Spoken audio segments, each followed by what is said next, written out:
back with We Are the Change by Valita Stoke, hosted by Valita Stoke. But we have an amazing guest today. Hi, everyone. My name is Andrew Huizar, and I'm happy to be here. Thank you, Valida. Of course, I'm very excited for this guest because he works for a very important nonprofit here in Ventura County. Do you mind telling us the name and a little bit about it? Yeah, so I have the privilege of working with Interface Children and Family Services, going on 52 years of services going Wonderful. on here in Ventura County. Um, and there's a lot. I think it's hard to highlight every specific program, but it ranges from our specific department, which is Youth Crisis and Homeless Services.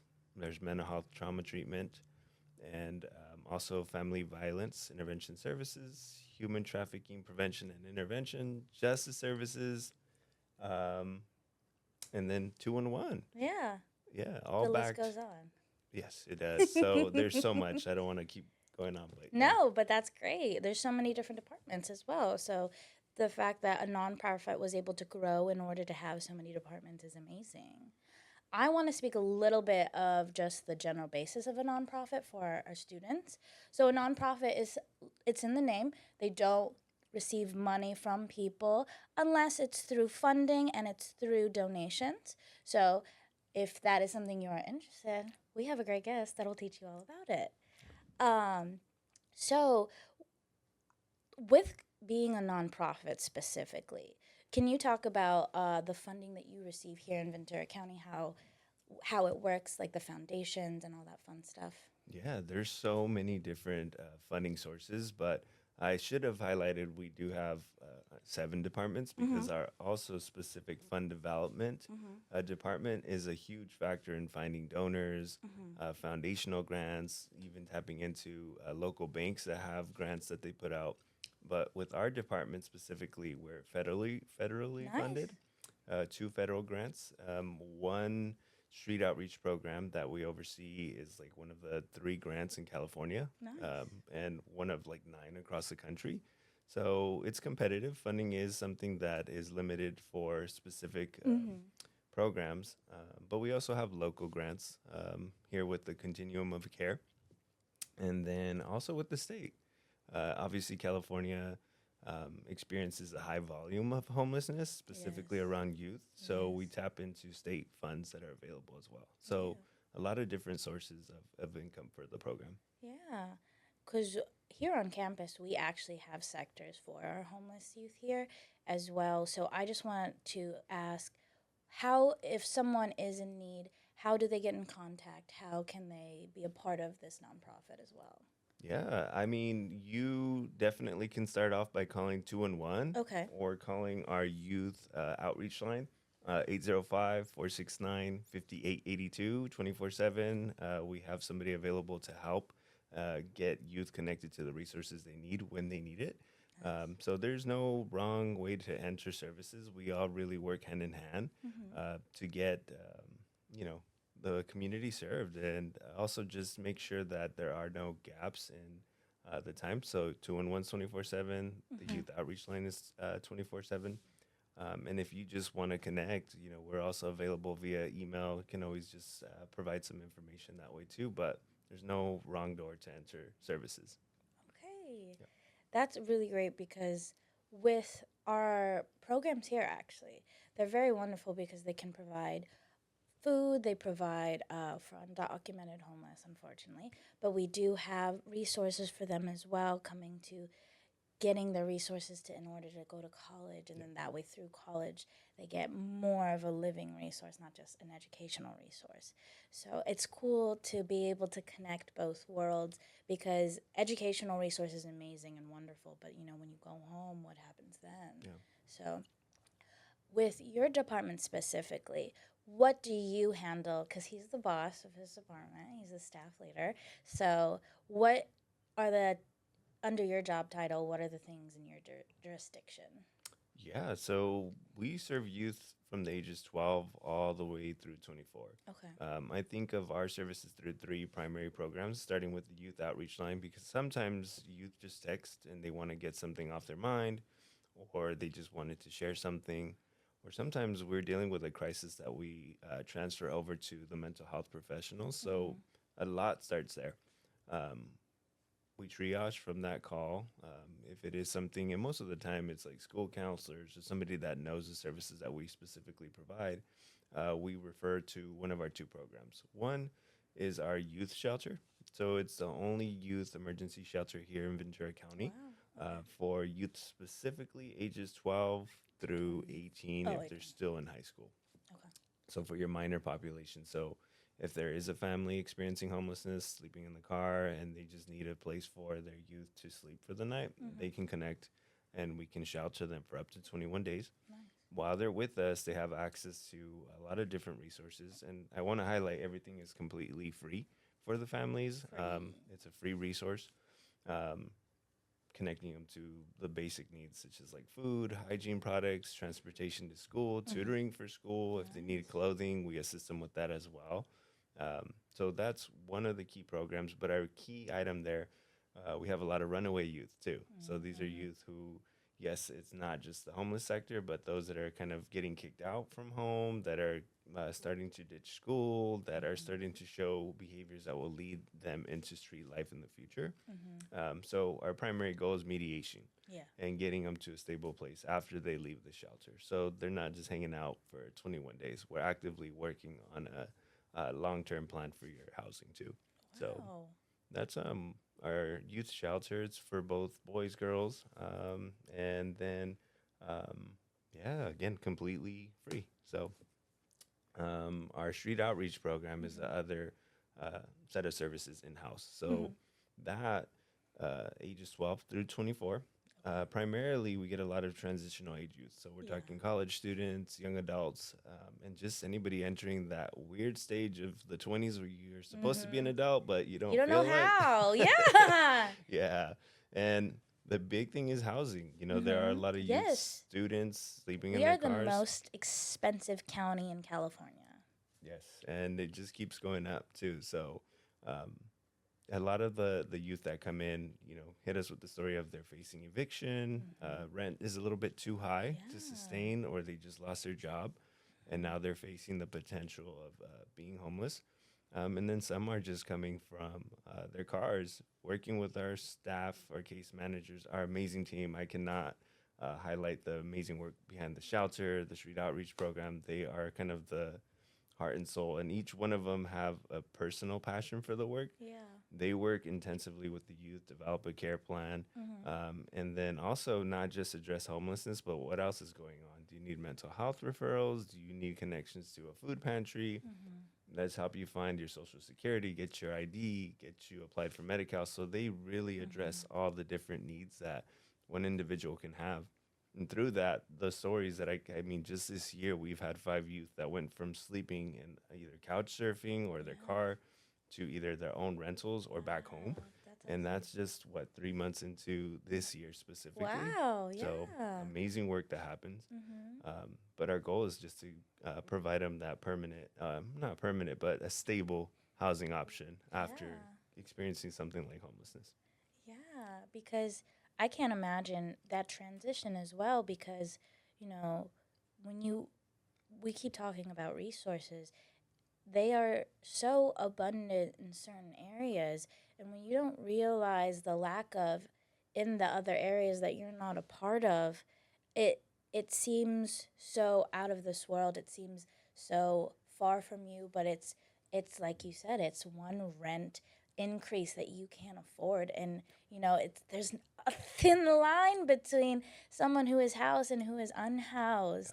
So it is so important, like organizations like yours, to continue your work because unfortunately with the populations of homelessness in California alone, I'm so glad that there are programs, especially in our hometown, that help out so much. We briefly talked, but you got your degree in psychology. Yes. Is there multiple degrees that can help you lead into this work besides psychology? Yeah, I mean, a lot of it, as long as you're in the social services realm, even then, as long as you have a passion for the work with some experience behind it, we would love to take you on. I mean, I love to highlight just the background of some of our staff. Mhm. For example, at our shelter, we have a full-time teacher, Mhm. football coach at Moore Park College, and he's Wow. working at the shelter at night. Mhm. Then we also Wow. have people who are actively working on their clinical hours, but they Mhm. need a weekend job too. Yeah. So there's a lot of different backgrounds, so from education to mental health, but Mhm.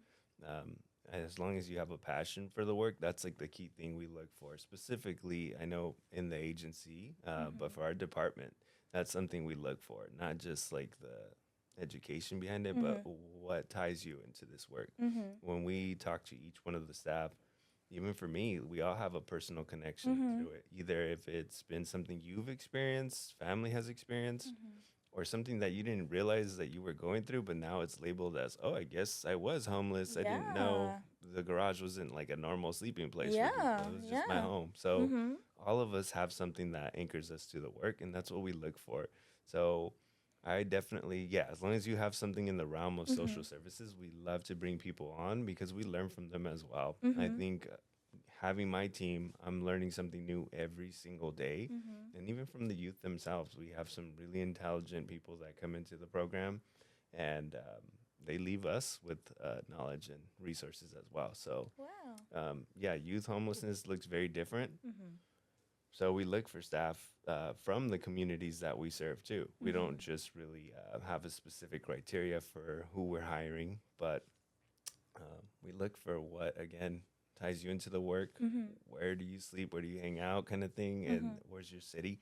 Um, and really bring it to make it one well-oiled machine there. So Mhm. yeah, I think demographics is really important to this type of work too, because when you kind of take someone, let's just say I Thousand Oaks, right? It's a completely different mindset. It's a completely different understanding of community than it is Oxnard. And we don't think about it because it's what 20-minute drive, but it is. So it is so important to bring people from the same community to help the people who are struggling, because it's a level of understanding that no one else will quite understand. So that's really beautiful, because it's especially I've been a teacher before, and I've struggled with kind of educating people about, it's great getting teachers from all walks of life, but you do need a few teachers who come from that same community, because it's a relatability to the students that they've never really had until now. And usually the teachers who have come from that community do very well with their students, because it's just that understanding once again. So we talked about the different degree paths, and you said it's pretty vague. And I want to reiterate this for students in general, is that yes, some organizations, some corporations want you to have experience, but sometimes it's just life experience. It's not necessarily work experience. If you are able to bring your life or bring the past experience, not work, into a way that applies to your job, it works. It doesn't need to be this cutthroat thing of, I need this specific thing. If you are able to relate your experience to the job, it's going to be a lot more likely, especially in nonprofits, because, hello, it is there to help the community. I just want to also bring up, you guys do volunteering as well, correct? yeah. And so is that kind of a similar process if people want to get involved with that? Yeah, I mean, the biggest thing with any nonprofit, there's always like a very thorough background check. So as Okay. long as you're able to pass a couple of those, you are more than welcome to come support in any Mhm. way, shape, or form. If it's something where you're working on tutoring, we have volunteers who help us with professional development workshops, how to Mhm. get ready for an interview, how to interview itself, how Mhm. to prep your resume.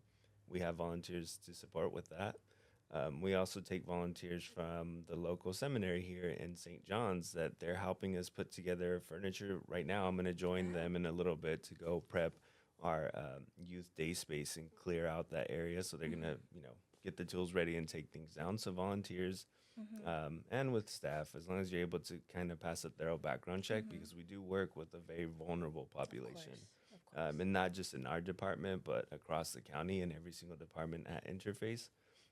That's a big item there. So yeah, volunteers completely welcome. It's the same process. You do an interview with me or another staff member. And we really look for people who want to share their passions too. Mm-hmm. So if somebody wants to come do acting classes for youth and expose them to that work, Yeah, please like call us up and we'll try to figure something out. I've done that before. So maybe. um, or if it's something as simple as opening our day center and just kind Mm-hmm. of being that body there and support for um, people who come in, need a meal, helping them prep that, Mm-hmm. or just to talk. So we do look for volunteers that have something, of course, that they Mm-hmm. want to share with us. Um, or learn from the program. We also have interns that join the Mm-hmm. agency. Very privileged to work with some local social workers who are Mm-hmm. interning at Interface right now. Wow. Okay. Um, so yeah, volunteer work is a huge um, force as to getting the work done. It's not just our staff. We Mm-hmm. would completely lose our head because aside from providing that case management, our street outreach program is out in the community because youth homelessness looks very different than adult homelessness. Yeah. They're not in encampments. They're not at the corner asking you for money. They're Mm-hmm. hiding. It's Yeah. not something they want to share with the world right Yeah. now. Well, and it's technically illegal to be a minor on the streets. Hmm. So, unfortunately, depending on law enforcement, you can technically get arrested for this. So, unfair. It's a new challenge Yeah. across the country. I know, and I'll have to exactly get the title, but it's something that started in Oregon that Mm-hmm. was a national movement that made homelessness something that's citable. So depending Yeah. on the local PD or law Yeah. enforcement Yeah. It just agency, depends on who you get. It could yeah, be someone who needs to get a quote and they just, they don't think it's that bad. But, when you're homeless and you can't pay this, yeah. then it builds up and then you, it's just a cycle and it's hard to break out of. But I will say So, there's a lot of resources of available, course. and No, law and that's so enforcement important with. really even tries to chip in and support. Mm-hmm. I was exposed to that. I mean, I've only been doing this work going on 2 years and Mm-hmm. 2 weeks. Um, but one of my first years was doing the homeless count, the point in time count here in Mm-hmm. Ventura County. And we got to support the Camarillo Sheriff Departments. And they have resources that I was like, whoa, I did not know this is Wow. something that Yeah. you provided. But um, yeah, I would say Ventura County is a little bit more sensitive. But yeah, you're right. Sometimes somebody Yeah. needs to hit I came certain. from LA, so that's why I'm like, Yeah. unfortunately, they do not treat homeless people out there very respectfully. Yeah. So it's nice to come back to my home and see organizations that take care of homeless people and not just treat them like Oh yeah. horrible. So uh, I want to ask a little bit about you. Mhm. So how I know you have your psychology degree, but how did you get into this line of work? You know, I was expecting this question and I had to. I always ask people and they're always so scared and I'm like, no, you're I important too. have these moments of like, how did I get to where I'm at? It's kind of all blink of an eye. I think it all started off. I grew up in Santa Paula, worked for the city of Santa Paula, Mhm. and my first job was like being the Easter bunny for one Oh of the my God, that's recreational so events. sweet. But interacting with kids, families was Yeah. something that felt intrinsically nice. Like I could see myself doing this. Mm-hmm. It turned into being a basketball referee, an umpire, a camp worker, and then as I was going to school for Mm-hmm. psychology, I kind of had this moment where I had to align. Well, what do I want to do with this? Initially, Mm-hmm. wanting to go be a therapist, but really looking to help people. Yeah. Got out of Cal State Northridge, and then Costa Pacifica was hiring, and I needed a job, and Mm-hmm. it was really aligned to helping youth, which is all I knew at the time, Yeah. and their parents. And then from there, I kind of just made a commitment to the work. I think that's where, looking at how I started to where I'm at now, I've Mm-hmm. changed a lot personally, and with Mm-hmm. change, you know, there's a lot of challenges through that, but the commitment stays the same. So I would definitely say that it's not a clear path when you're jumping Mm-hmm. into what you're studying and what you Yeah. set out to do. It's going to be way different, but I think you kind of find a general direction, and the path reveals itself to you sometimes. So, um, but I've done so children's residential after school programs, adult mental health facilities.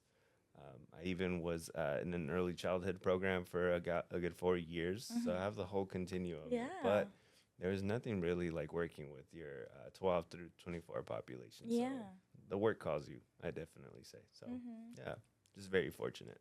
That's great. Yeah, because what there's some things I love about society, and there's certain things that I'm not in love with.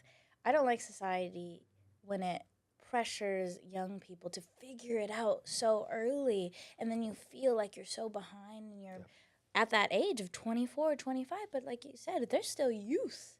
This is still youth, whether we love to say 18 is adult or not. You don't know. You haven't figured out your life, and you shouldn't. You're still so very young, and so it's it's just so interesting to and so relieving to see Oxnard as a community and Ventura County as a county cherish young people more and just have a little bit more understanding once again, just to see them grow and see them thrive. Even I love Oxnard College for this reason, because they understand that you have your own time and that's okay, and we'll help you figure out through every single process. Just come in. That's the only thing, is that kids don't come in. So that's why I'm like trying to drill with this podcast of like, talk to people, network, go get help. It's okay. Society tries to teach us to be alone and figure it out by ourselves. No, it takes a village, and I want to provide every piece of that village, and you are part of it. So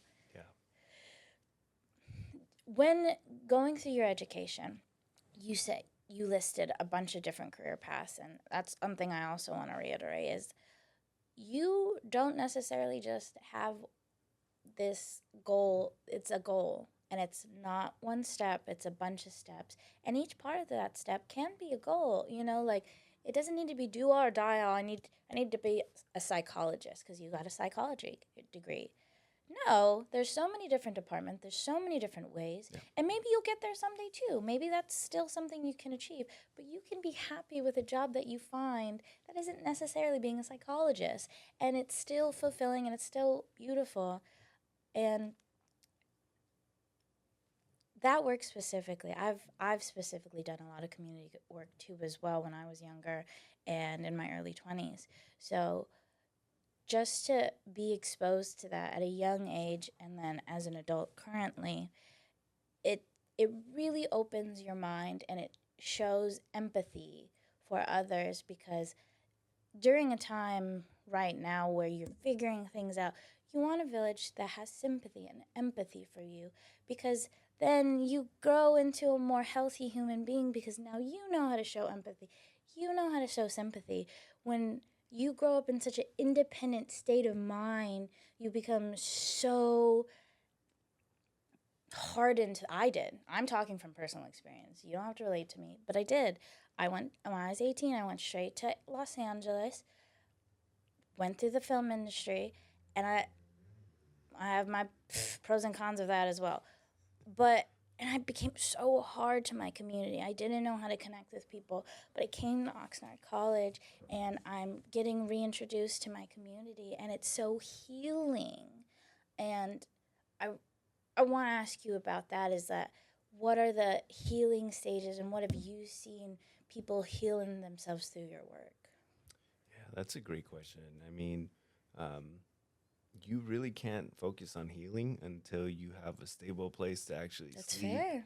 So fair. just addressing the basic needs of having somewhere to sleep, having something to eat, something warm to wear, then you can focus on what is causing. That in and of itself is healing. Yeah. So people don't realize that, like, that moment of safety is a level of healing. You've healed something in yourself in order to feel safe, because you haven't felt it so far, and now it's your first moment of safeness. And that's something to really hold on to and latch on to. Yeah. So is that something you've also kind of seen in your youth, is just that moment of safety, and then realizing, oh, I can trust people. I can trust you. Yeah. Well, yeah, I mean, some of the stories we hear are pretty heartbreaking, Of and course. they never really did have that positive relationship in their life. So the fact that Mm-hmm. you address my basic needs and now you're talking to me and you're looking me in the eye, I'm an individual to you. Um, yeah, you are that positive reinforcement, and Mm-hmm. they're able to start thinking about those higher level of needs like Yeah. employment, like Mm-hmm. career, not just finding a job at Yeah. the local fast food. Yes, Yeah. that's going to get my housing stabilized a bit, but I never thought about what I want to do with my life and give back. Mm-hmm. So, um, I think the healing process, yeah, it shows towards, like you said, the beginning, but also that long term visioning for their Cool. lives Mm-hmm. happens when um, that relationship is built with the youth. Mm-hmm. Though it's the start of the process. Mm-hmm. Healing is not something that happens overnight or over the course of the case management of 3 months. Mm-hmm. But we get them the right tools to, find that Mm-hmm. path, whatever it looks like for each youth. So they're really resilient. I'd love to say that's like the biggest common thing across all youth is that they're the most resilient people that Yeah. I come across. So They're survivors. they are. So yeah. Um, but yeah, the healing process all starts with just addressing the basic needs, and Mm-hmm. then we think long term, like what do we want to do with life? So Mm-hmm. um, yeah. You guys take them out of that like state of survival of just like you said basic needs, and then I say this all the time for myself because Oxnard, I was in such a state of survival in Los Angeles, and I came home. I'm from Oxnard. I'm from this community, and now I feel like I'm finally able to thrive, and that huge transition of just like I gotta do all these things to make sure I'm not homeless. But then, you take it one step further of being like, you know, you're struggling so hard to do this, but then you go, some people don't have food. Some people don't even have a roof over their head whatsoever. So to add that on top of what someone's already going through, I can't even imagine. And it's so, like you said, heartbreaking to see that a part of my community, and I I just can't. I just can't imagine. And because like I said, I've worked with community as well, and I've heard stories. So I just applaud your organization as a nonprofit as a whole. I just applaud it completely. It's it's so necessary. It's so necessary. You provide basic needs, but you provide humanity. Like it seems so simple and so rudimentary to just be a human being to someone, but with and I don't blame people because this is just like a pathway from society's like independence. It's just that it's not that we're cruel to each other, we just don't know how to connect with each other, and we don't know how to be there for each other. And I don't blame anyone for that because no one taught you. But with this podcast, I hope I'm teaching people how to find that connection with each other again and find that empathy for Yeah. each other. So, if you, as a young person yourself, when you, I think you're still young, but when you were younger, uh, is there anything that you could tell your younger self um, about your future self currently? Of like, what would you, we talked about healing. So, what would you tell your younger self now that hopefully heals your adult Wow. self? I do a lot of reflecting and just my life in general. But I think the biggest thing I would tell 10 year when I first started Mm-hmm. becoming a supervisor is about 10 years ago. Okay. Um, is that it's going to be hard, but worth it for sure. Mm-hmm. And to give yourself grace that even now, the 10-year older version of myself in my 40s, Mm-hmm. I'll probably still be learning. So don't try to act like you know it all. Um, be vulnerable, make mistakes, and yeah, just because you're in a role of management doesn't mean you need to know everything. So Yeah. kind of be kind to yourself because I think that would have healed a lot of anxiety and stress because I think not only do we feel the pressure of helping that individual, but the team that's providing support to that individual. It's not just you anymore. You have essentially more bosses when you become a supervisor because you have a whole team that Yeah. you're going to have to answer to. Mm-hmm. So just telling myself, I think giving yourself grace, you're going to learn, you're going to mess up a lot, but um, that's part of the process. Like there is no way around it. And as much as you want to, I think that's one of the biggest things when you jump into any position in the world, you don't want to mess up. But if I can tell myself or anybody in that 20-year-old phase is that you're going to make mistakes, you're going to definitely fall on your face every now and then, but just commit and keep moving forward. It's part of the process. So if I would have told myself that, I would have set had a lot more rest at night. I wouldn't be Mm-hmm. so worried about being perfect at the moment. Um, and then just really telling myself to know who I am as an individual. Mm-hmm. Because what I love about Interface, every single director, officer, manager, we're all different. Mm-hmm. There's no one common trait aside from wanting to help others. We all have different backgrounds of life. Um, but when I first started out, I thought you had to fit this mold of, Mm-hmm. holding rules, making sure these things are done by code.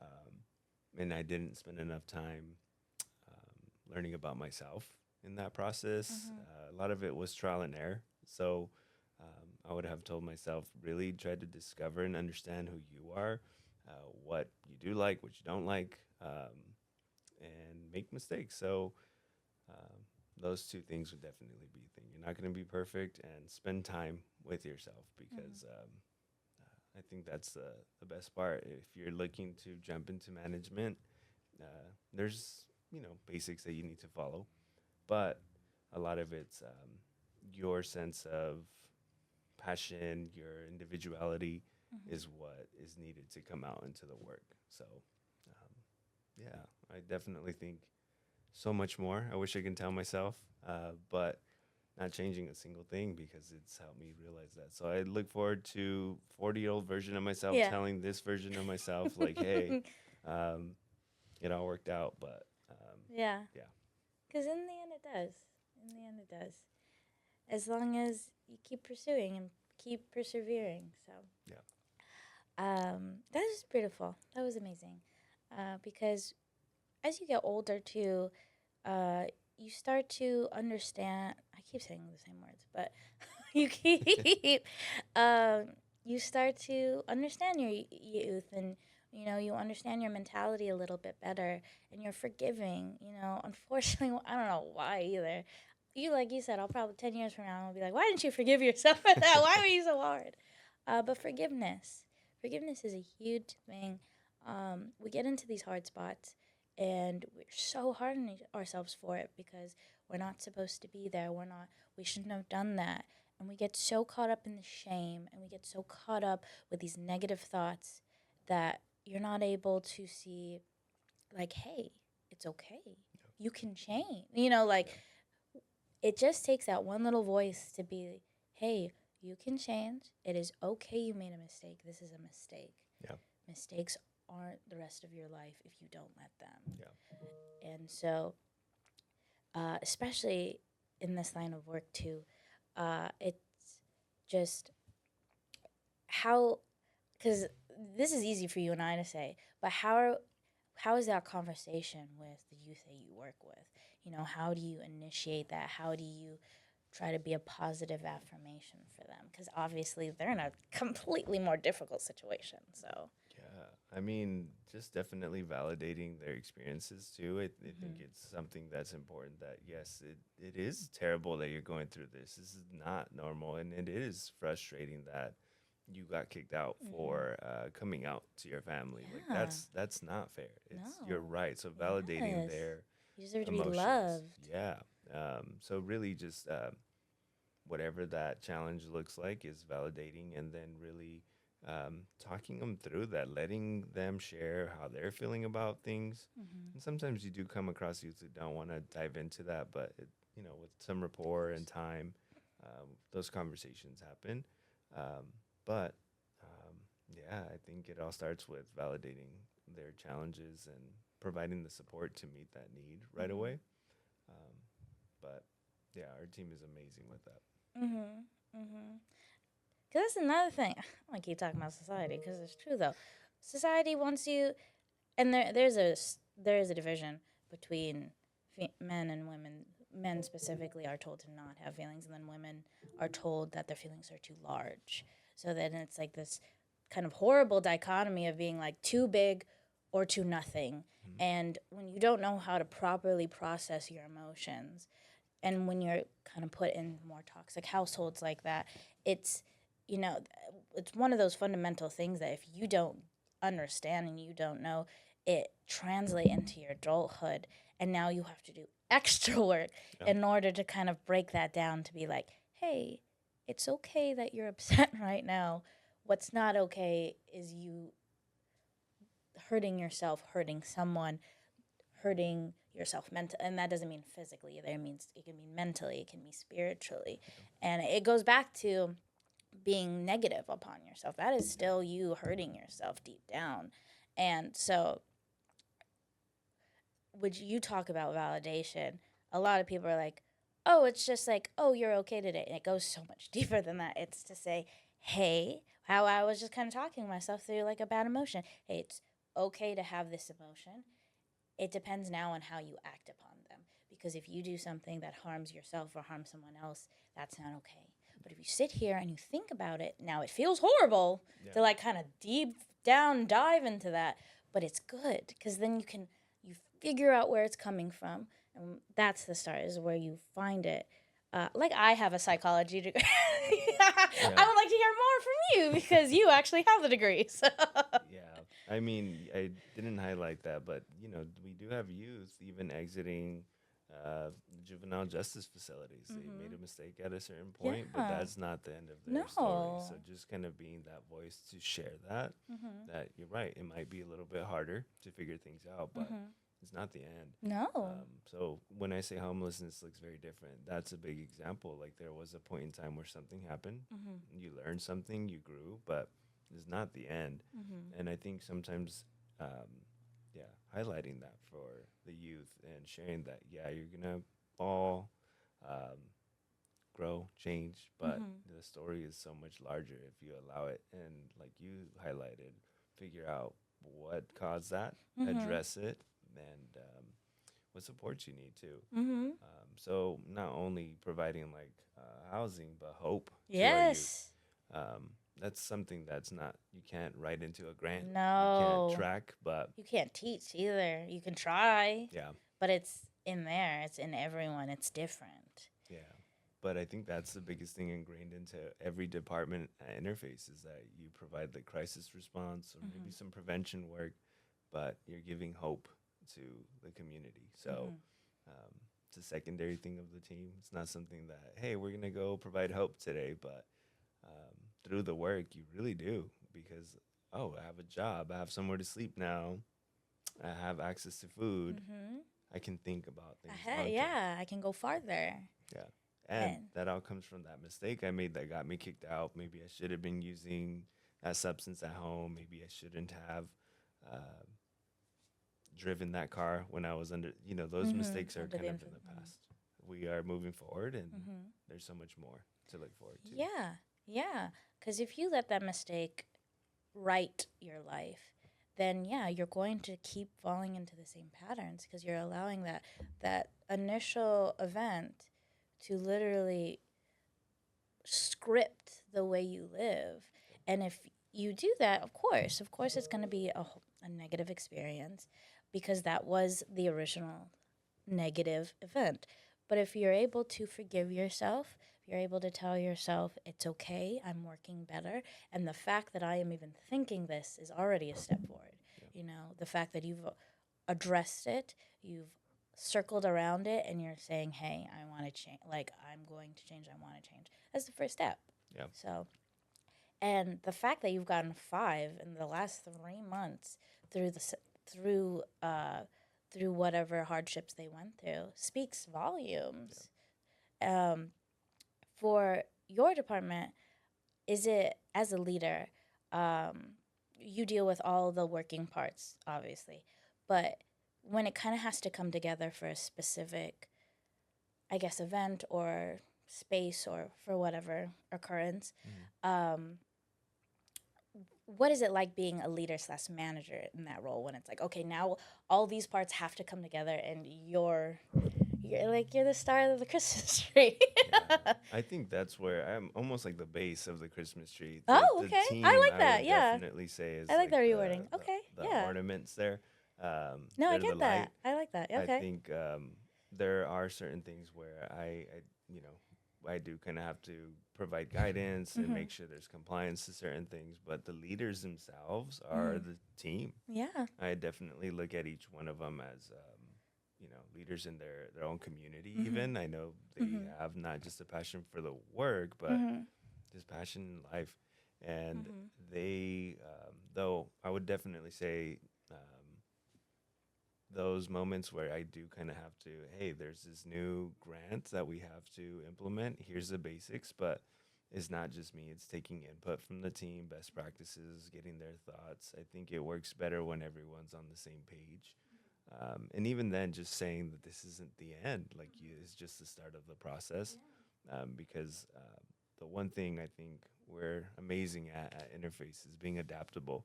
You can have a pandemic or a new administration jumping in. You don't know what's going to happen next. 5 decades, guys. So they've been around. Yeah, but just highlighting that, they're the stars. Mhm. They are the work.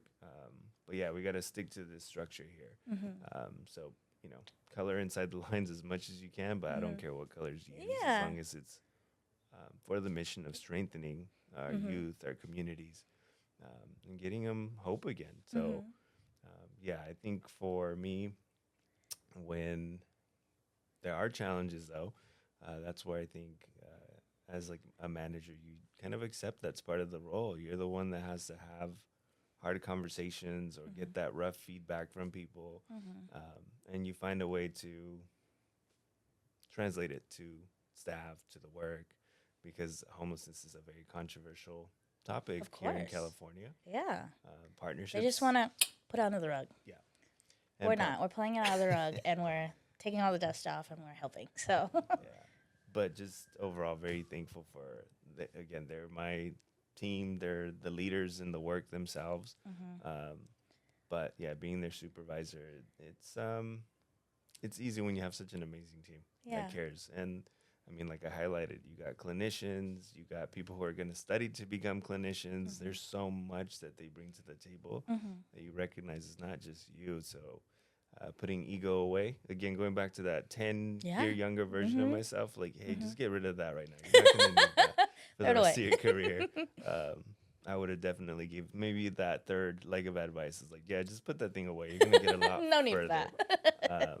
But they're an amazing team, and just the agency itself. Mhm. So yeah, See, that's how I know it is a good nonprofit and he is a good boss. Because all I ever heard was the people aren't under me. They're my leaders as well.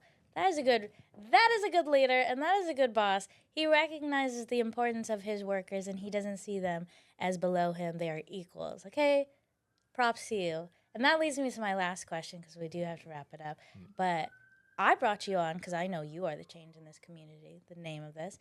But I want to know why you know you're the change in this community.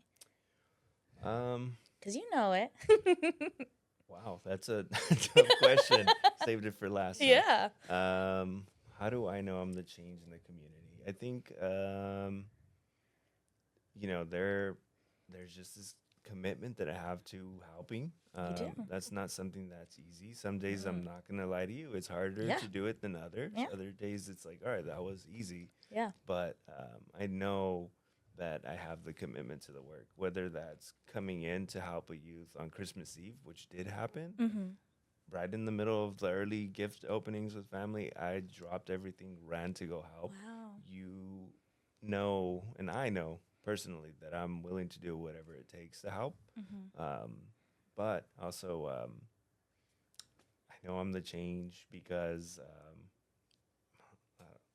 I mean, the work speaks for itself. Yeah. The team does amazing work just for our street outreach program specifically. And this was the pandemic year. I think there were 123 individuals served. Okay. I just looked at this for 21 through 24. Okay. From 2024, October specifically, to now, we have 41 individuals served on our caseloads. Wow, That's already yeah. a third in just half of a year. Yeah. So I know Yeah.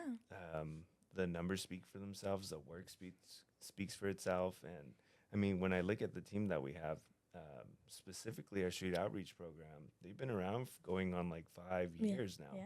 So that's not something that's very common in nonprofits. No. That's how I was like, the fact that this has been going for 50 years Yeah. is astounding, guys. You don't realize nonprofits are really hard to keep going. So this is amazing. So, yeah, thank you again. Of course. And, yeah, I think that's why. Thank you the for change, for the coming. commitment, and thank you for having me. Of course. I always need everyone to know why they're the change, because you are. And what you guys always love to talk about everyone, and I get it. I'm one of those people. But you gotta be able to talk about yourself proudly, because we're all proud of you too. So Thank you. Yeah. I appreciate it. of course. Thank you guys. This is We Are the Change by Valita Stoke. And we have our guest. Let me say Andrew, sorry. Oh, sorry. I didn't. No, I missed the it's cue okay. way over. No, it's okay. I was like, Thank you for having me, Andrew. Andrew. We said interface going 52 years. interface, yeah.